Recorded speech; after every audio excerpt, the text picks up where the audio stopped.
কালকে একটা video post করেছিলাম যেখানে আপনাদের দেখিয়েছিলাম একটি মেয়ে রাস্তা দিয়ে যাচ্ছিল এবং একটি ছেলে পেছন থেকে এসে দুষ্কর্ম করে এবং পুলিশ সিসিটিভি ফুটেজ দেখে তাকে ধরে তার হাত পা দুটোই ভেঙে দেয়। এটা জয়পুরের ঘটনা ছিল। এবার আপনাদের ওয়েস্ট বেঙ্গলের ঘটনা দেখাচ্ছি। ওয়েস্ট বেঙ্গলে রুবি হসপিটালে একটি মা আর মেয়ে ডক্টর দেখাতে আসে। যখন মেয়ে বাথরুমের ভেতরে যায়, বাথরুমের মধ্যে দেখে ওপরের যে সিলিংটা আছে সিলিংটা কিছুটা খোলা এবং ওপর থেকে একটি ক্যামেরা দেখা যাচ্ছে।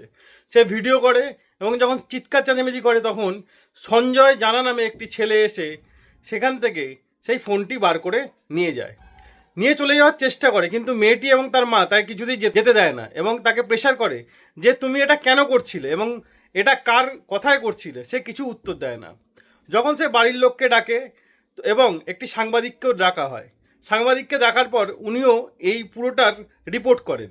তো যখন প্রশাসনের সঙ্গে কথা বলা হয়, এই রুবি হসপিটালের প্রশাসন বলে এই ব্যাপারটা এখানেই মিটমাট করে দিতে, কিন্তু ওনারা কিছুই শোনেন না। ওনারা 100 নম্বরে ডায়াল করেন, পুলিশকে ডাকা হয়, পুলিশ সেখানে আসে, পুলিশ এসে ইনভেস্টিগেশন করে এবং ওনাদের বলা হয় যে এর বিরুদ্ধে ওনারা অ্যাকশান নেবেন।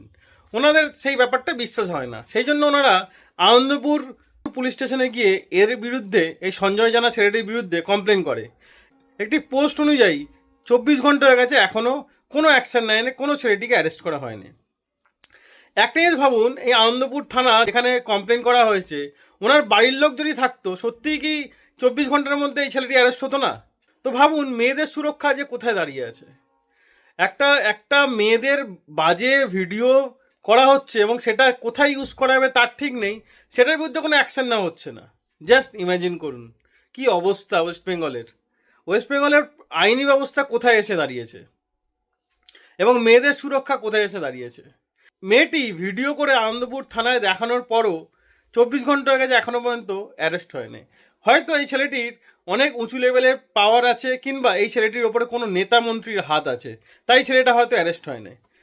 কিন্তু এই ছেলেটা যে কাজ করেছে তার জন্য অবশ্যই এর সাজা পাওয়া উচিত। আমার মনে হয় সোশ্যাল মিডিয়ার অনেক বেশি পাওয়ার। যদি এই ভিডিওটা বেশি করে সবাই পোস্ট করে এবং এই ভিডিওটা বেশি করে শেয়ার করে, হয়তো এই ছেলেটি খুব তাড়াতাড়ি অ্যারেস্ট হবে এবং এই মেয়েটি এর বিচার পাবে। এদের এমন শাস্তি দেওয়া উচিত যাতে এ কেন আর কেউ এটা করার আগে 10 বার ভাবে। তো ভিডিওটি সবার সঙ্গে শেয়ার করবেন যাতে এই ছেলেটি খুব তাড়াতাড়ি অ্যারেস্ট হয় এবং এর কঠিনতম শাস্তি হওয়া উচিত যাতে এটা করার আগে লোকে 10 বার ভাবে। আমার সাথে একমত হলে ভিডিওটি লাইক করে অবশ্যই শেয়ার করবেন।